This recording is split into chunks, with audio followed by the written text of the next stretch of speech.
नमस्कार, स्वागत है आपका न्यू एमपी न्यूज 24x7 में।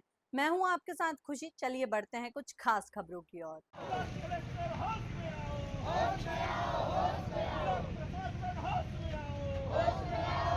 पटेल को न्याय देना होगा, गंगी भाई पटेल की जमीन वापस करो। कटनी कलेक्टर कार्यालय के सामने आज राष्ट्रीय ओबीसी वर्ग मोर्चा सपा पार्टी के अलावा कई संगठनों के पदाधिकारी और कार्यकर्ता कई ग्रामीणों के साथ धरना देते हुए जोरदार नारेबाजी कर रहे प्रदर्शन किया। ये सभी झुके ही रोड स्थित टिकरवारा निवासी एक महिला की जमीन को कुछ व्यक्तियों द्वारा धोखे से हड़पने की आक्रोशित थे। राष्ट्रीय ओबीसी वर्ग मोर्चा के पदाधिकारी चेतू पटेल ने बताया कि झुकेही के टिकरवारा निवासी गंगीबाई पटेल के पति रामकृपाल पटेल की रजिस्ट्री बैंक लोन के चलते बैंक में उनकी रजिस्ट्री राखी हुई थी, जिसे छुड़ाने के लिए उन्होंने जिले के निवासी सुभाष पांडे और देवेंद्र मिश्रा नामक व्यक्ति ने उनकी 7 आरे जमीन 2,51,000 रुपये में खरीदने के लिए इकरारनामा किया था और 1,70,000 रुपये बयाना भी दिए थे।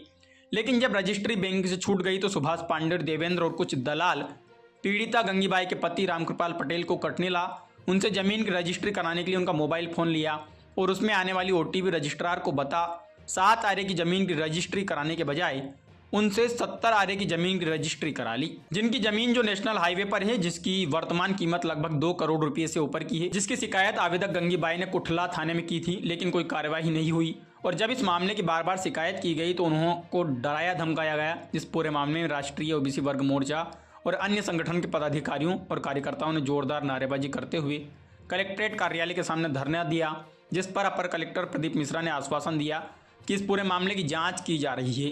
ओबीसी महासमाज, समाजवादी पार्टी, गुटमाना पार्टी, भारत मुक्ति भूमि मुक्ति मोर्चा पार्टी मिलके जो टिकरिया गांव में 7 आरे जमीन के नाम पे 70 आरे जमीन रजिस्ट्री करवा ली है। किसी ब्राह्मण के का नाम दिया है, सुभाष पांडे, सुभाष गर्ग, सब लोगों मिल के लेके इस संदर्भ में ज्ञापन दिया है। उस संदर्भ में हमने नायब तहसीलदार कनवारा को और उनको पत्र लिखा है और टीआई को पत्र लिखा है, कुटला को। जांच जारी है, बहुत जल्दी रिपोर्ट आ जाएगी, उसके ऊपर सख्त कार्रवाई शासन द्वारा की जाएगी।